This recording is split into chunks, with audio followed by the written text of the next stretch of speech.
Bonjour à tous, ici le Rav David Forman et bienvenue dans la Parashat Mishpatim. Vous regardez Aleph Beta. La Parashat Mishpatim contient beaucoup de lois. Des lois qui semblent sortir de nulle part. Les lois sur le meurtre, les lois sur les délits, toutes sortes de lois. Je voudrais vous montrer qu'au moins dans certains cas, ces lois ne viennent pas de nulle part. Elles viennent en fait de notre propre histoire, comme si Dieu revenait sur ce que nous avions fait lorsque nous n'étions pas encore une nation, lorsque nous n'étions qu'une famille. Et Dieu utilise cela comme une sorte de matière première à partir de laquelle façonner ses lois. Dieu nous parle ici de notre propre histoire. Je veux vous montrer cela et quelques-unes des conclusions surprenantes qui en découlent, en particulier dans les lois du meurtre qui sont décrites dans Mishpatim. Voici les versets. Quand nous allons les lire, j'aimerais que vous gardiez deux choses à l'esprit. A. Quels sont ici les problèmes? Et B. Est-ce que l'un de ces éléments vous rappelle quelque chose que nous avons déjà rencontré? Allons-y. Make ish vamet mot yumat. Celui qui frappe un homme et le tue sera mis à mort. Le terme employé nous apprend que cela dépend si la victime décède. Évidemment, il y a son acte. Il faut qu'il tue la personne. Mais il y a aussi son intention.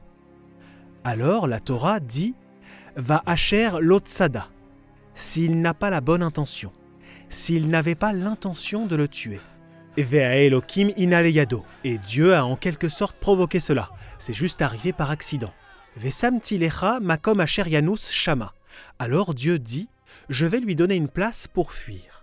Je vais m'assurer qu'il puisse se réfugier contre tout parent qui voudrait se venger de ce meurtre. C'était un accident, ce n'était pas vraiment sa faute.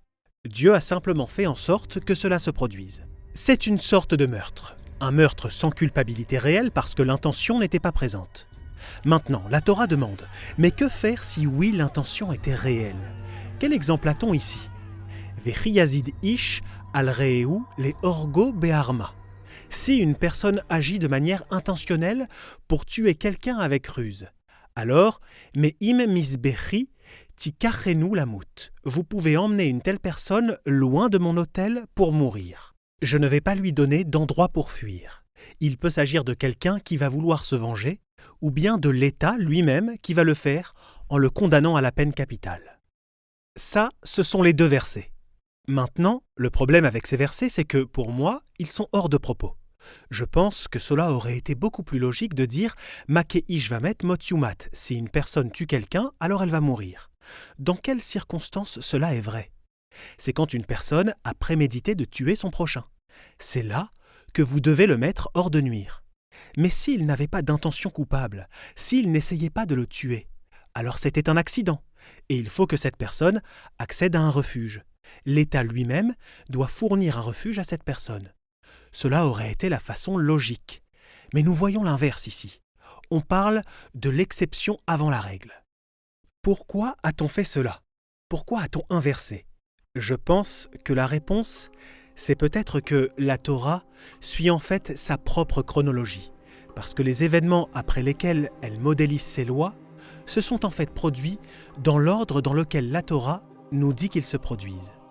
En d'autres termes, Asher lotsada, la chose qui arrive sans intention, vient avant la chose qui arrive avec intention. De quoi parle-t-on exactement ici? Pour cela, nous avons juste besoin de regarder les verbes utilisés dans chaque verset. Commençons par yazid, chi yazid ish al re'ehu. Ce mot utilisé est un mot très inhabituel. Yud zayin dalet. Ce Yud Zayin Dalet n'apparaît en fait qu'une seule fois dans la Torah, et c'est un mot lié à l'histoire de Yaakov et Esav. Rappelez-vous, quand il a fait ce plat de lentilles et que son frère est rentré des champs et qu'il était fatigué, il a dit « Donne-moi un peu de ce plat de lentilles ». Alors Yaakov lui dit « Je serai heureux de te le donner, mais vends-moi ton droit d'aînesse ». Eh bien, le plat de lentilles s'appelle nazid, et le verbe pour faire ce plat de lentilles s'appelle yazid, veyazed Yaakov nazid, Yud Zayin Dalet. Yaakov préparait le plat de lentilles. C'est étrange ce mot. La seule autre fois où Yud Zayin Dalet apparaît, c'est ici. On pourrait alors s'amuser à dire que c'est peut-être une coïncidence, mais ça ne ressemble pas vraiment à une coïncidence. Si vous regardez le verbe dans l'autre verset dont nous avons parlé, cela fait référence aussi à Yaakov et Esav. Comme c'est étrange. Va Asher lo tsada, tsada, la chasse. Cela fait bien sûr référence à Esav. Si Yaakov est celui qui a cuisiné le plat de lentilles, Esav est le chasseur, celui qui est dans les champs pour chasser. Il est connu comme celui qui est Yodeat Saïd, celui qui sait chasser. Son propre père lui dit « Va, je t'en prie, m'apporter du gibier ». Donc c'est presque comme si Yaakov et Esav apparaissent ici dans la Parashat Mishpatim. Et cela élargit le propos de ce qu'on peut lire dans les versets. Revenons au verset qui concernait le fait que quelqu'un tue avec intention et méchanceté. Tout d'abord, demandez-vous si cela s'est déjà produit dans notre histoire. Avons-nous un exemple de quelqu'un qui ment et attend de tuer quelqu'un d'autre ? La réponse est oui. Il y a eu quelqu'un qui a menti et qui a attendu secrètement pour tuer quelqu'un d'autre. Il s'agit d'Esav. Esav, après que Yaakov l'ait trompé avec les bénédictions. Que dit le texte ? Ikrez-vous yémé evelavi. Bientôt mon père va mourir, se dit Esav. Ve'arga et Yaakov achi. Et je vais tuer mon frère Yaakov pour ce qui s'est passé. Maintenant, arrêtez-vous un moment et demandez-vous ceci. Pourquoi Esav veut-il tuer Yaakov ? Vous pourriez tout simplement dire « il a volé la bénédiction ». De toute évidence, il est très en colère de ce qui vient de se passer. Mais ce n'est pas seulement à cause de ça qu'Esav se met dans cet état. Si vous regardez quelques versets avant, Esav dit « Achikara shemo Yaakov », c'est pourquoi il l'appelle Yaakov. « Yagvenise paamaim », il m'a trompé 2 fois. « Ed bechorati lakar », il y a longtemps, quand nous étions enfants, il a pris mon droit d'aînesse. Veata, lakar birkati. Et maintenant, il prend ma bracha. Il lui a pris ces 2 choses-là, et c'est pourquoi il le déteste. C'est comme si la Torah nous disait « Vous savez maintenant que la malveillance de Esav était prévisible. Vous savez de quoi nous parlons quand nous voyons Esav mentir et attendre. Nous parlons d'un personnage qui déteste quelqu'un d'autre depuis longtemps. Depuis des décennies, il attend le moment où il peut l'attraper.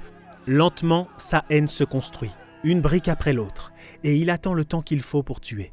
C'est vrai que dans le cas d'Esav, cela ne s'est jamais réellement produit, il n'est pas passé à l'action. Mais il y a cette malveillance constante dont nous parlons ici. En assemblant les versets, Chiyazid ish al re'u leorgo be'arma, cet homme qui veut tuer son ami tout d'un coup, qu'est-ce qui l'a mis en colère ? C'est le Chiyazid. On revient au plat de lentilles quand il était en colère contre lui. Je suis à l'affût depuis des décennies jusqu'au moment où je peux l'attraper. La Torah prend cette idée et la façonne. Et s'il avait vraiment tué ? Il aurait été responsable d'un crime. La Torah dit, prenons l'autre côté des choses dans le cas d'Esav. Il avait ce genre d'intention coupable. Il pensait à tuer, mais il ne l'a jamais fait. Mais que se passerait-il si nous avions eu le contraire ? Et si nous avons quelqu'un qui a tué, mais qui n'en avait pas vraiment l'intention ? C'est l'autre verset que nous avons cité. Asher lo tsada ve'a Elokim ina leyado. C'était par accident, et littéralement, Dieu l'a amené sous sa main. Vesamti lecha makom asher yanus shama. Je lui donnerai un endroit pour s'enfuir, pour se réfugier. Alors oui, bien sûr, il est coupable d'avoir tué, mais il n'avait aucune espèce d'intention de le faire. Si vous regardez attentivement ce verset, qu'est-ce que cela vous rappelle dans l'histoire de Yaakov et Esav ? Qui a un endroit pour échapper à la vengeance de celui qui le poursuit ? Et bien évidemment, il s'agit de Yaakov. Rebecca lui dit « Va t'enfuir chez mon frère. Esav va te tuer. » Et maintenant, voici ce qui est surprenant. Cela émerge dans l'histoire que nous raconte la Torah. L'histoire d'Esav, la personne qui a prévu de tuer et qui est malveillante. Mais c'est aussi l'histoire de Yaakov. Yaakov a bien fait quelque chose. Il a volé la bénédiction d'Esav. Mais c'était Asher lo tsada. Il ne l'a pas fait par malveillance. Il n'a pas essayé d'attraper le chasseur. Elokim ina leyado. C'est Dieu qui l'a amené sous sa main. Les circonstances ont joué. Sa mère entre et dit « J'ai entendu ton père dire ça. Va vite chercher la bénédiction avant qu'il ne s'en rende compte. » Sa mère lui met des vêtements et il arrive devant son père et dit « Je suis Esav. » Les mots sortent de sa bouche presque automatiquement, presque comme si Dieu l'avait prévu. C'est comme si Dieu avait veillé à ce que Yaakov reçoive la bénédiction. Ça aurait pu et ça aurait été tellement mieux que tout se passe de manière propre. combien de conflits entre frères auraient été évités si Yaakov était venu voir son père en lui disant « S'il te plaît, bénis-moi, je peux te donner de la viande ». En fin de compte, il a fait un acte qui a causé de la douleur. C'est une tromperie, mais sans aucune malveillance et sans planification. Vesamti lechamakom asher yanus shama. C'est presque comme si c'était arrivé par accident. Je vais te donner alors un endroit pour fuir. C'est intéressant quand vous lisez l'histoire de Yaakov et Esav dans la Genèse, et que l'histoire se termine. Vous ne savez pas trop comment l'interpréter. Que pouvons-nous dire de ce que Yaakov a fait? Était-ce quelque chose de si terrible? La Torah ici semble nous dire « Il y a peut-être eu de terribles conséquences si l'on pense à la douleur ressentie par Esav, mais c'est presque comme si la Torah jouait ici l'avocat de la défense de Yaakov. C'est arrivé, mais il n'avait pas prévu de faire tout cela. » Pour ceux qui sont intéressés par une explication plus détaillée de ces idées, je vous renvoie à Yaakov, homme de vérité, un cours qui analyse de façon détaillée cette histoire de tromperie. Jetez-y un œil et j'espère que vous trouverez cela intéressant. En attendant, permettez-moi de partager avec vous la pensée suivante. Ce que j'ai essayé de vous montrer ici est le début d'un modèle beaucoup plus large qui est à la source de nombreuses lois de la Torah. Ces lois ne viennent pas de nulle part. Souvent, elles viennent de notre propre histoire. Elles viennent comme une réponse. Notre histoire familiale dans la Genèse finit par devenir un modèle pour des lois que nous devrons respecter en tant que nation. Nous avons peut-être commis des erreurs qui doivent être corrigées, de sorte que les lois vont les corriger à l'avenir. Peut-être qu'il y a eu des moments où d'autres personnes ont profité de nous. Il nous faudra donc éviter de profiter des autres. Nous avons été peut-être la victime de quelqu'un d'autre qui était terriblement méchant. Eh bien cela deviendra le modèle d'un mal que nous ne devrons jamais imiter. Il y a toutes sortes de possibilités en parcourant le kaléidoscope de ces lois. Si par exemple vous revoyez le cours que nous avions fait sur la Haggadah de Pessah, vous verrez alors que toutes les lois liées au Korban Pessah de l'agneau pascal sont des lois très détaillées et très complexes, mais que ces lois influencent toute notre histoire. J'espère un jour avoir l'occasion de vous montrer qu'il existe d'autres lois dans les premiers chapitres juridiques de Mishpatim, et même dans les 10 commandements, qui sont toutes liées à notre histoire de manière fascinante. En attendant de faire ce cours, je vous laisse ça comme un mystère qu'il vous faudra explorer. Alors bonne recherche et Shabbat Shalom à tous.